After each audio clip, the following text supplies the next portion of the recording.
Hello everyone and welcome to this my video on Pythagoras Theorem. Yes, do you know what? I think I've recorded this video like 900 times because it seems to appear in every single year level from about year 9 onwards and possibly even year 8 in the UK. But enough of the whinging. My name is Darren from Maffs Guru. Welcome. Thank you very much for joining me. Hopefully you'll do me a massive favour and subscribe. If you are new to my channel, you will not have heard this before, but I love sitting in this room on my own, going slowly mad, talking to myself, he says, entertainingly. And the only reason I keep doing this is every now and again people subscribe to my channel, and hopefully you'll be one of those. At the end of the day, when I check my YouTube subscribers, if it goes up by 3 or 4, I go nuts. I'm literally nuts because it means 3 or 4 people have taken the time to say, hey, do you know what, dude, keep recording because this is useful stuff. If you can tell your mates and your teachers as well, that would obviously be greatly appreciated. Now, if you want to be able to download the notes I'm about to write all over, you can go to maffsguru.com, absolutely free to sign up, and effectively you get the downloadable notes, the videos, exam questions, and all sorts of other stuff too. Right, that's the needy stuff over. What are we going to do with? Well, this is the first video in a series on Pythagoras Theorem and right angle triangles and all that stuff. So pause the video, have a look at the stuff behind me if you want to, but otherwise let's get into it. Now, you may well have met this before, yeah, but it's a hugely important concept that comes across in lots of different areas of maths, particularly like VCE. I've just been dealing with stuff for general maths and methods, and basically right angle triangles are used left, right, and center, and in many cases to try and trick you. So being able to see a right angle triangle and being able to find missing lengths is really, really important. All right, now obviously I'm also going to introduce something called a surd, as it says here, and I said surd. I did not swear, please don't be rude. But that guy there is Pythagoras, apparently, allegedly, a murderer. Yeah, apparently this might not even be his formula. Allegedly, allegedly, allegedly. He may have actually, stolen it from someone else. Allegedly, allegedly, allegedly.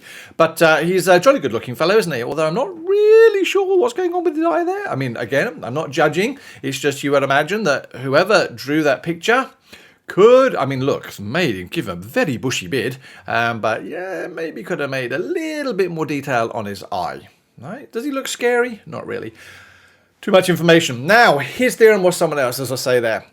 It's a different matter. But what happened was, and again, I'm assuming, there were a lot of Greek people sitting around one day going, you know what, how do we fill the day? What can we possibly do?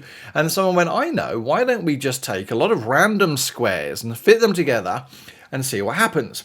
And that's pretty much what they did. They put a load of random squares together and they found that some of them created something called a right angle, all right, or a right angle triangle, that the corners of certain squares fit together. And it was later found, or they found, that that actually gave them a right angle here.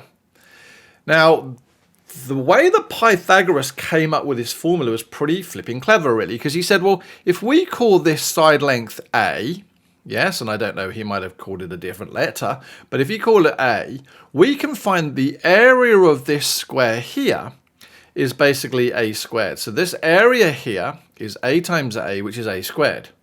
And he said, well, if we call this area here B, that length there B, then we know that the area of this whole square here would be B squared. And then he said, well, if we call this length here C, for example, then we know that the area of this really big square here would be C squared. And what he found was that actually, when he did this with numbers, that the value of the area of this square added to the area of this square actually gave the area of this bigger square. So that's what he was basically coming up with his formula. He was saying that the area of this blue square, this A squared here, if we added it to the area of that purple square, we actually got the area of the green square. And that's effectively the basis of Pythagoras's or someone else's theorem.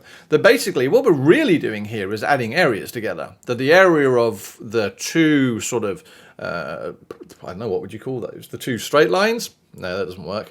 Basically, if I add those two areas together, I get the area of the larger triangle. And that's really how I tend to do this now. But the main thing you need to know is that, one, there is a right angle. Always make sure that you write the right angle, but the longest side is called the hypotenuse. And lots of kids say to me, but how do I know which one is the longest side? Well, if I know where the right angle is, then actually the right angle looks like an arrowhead.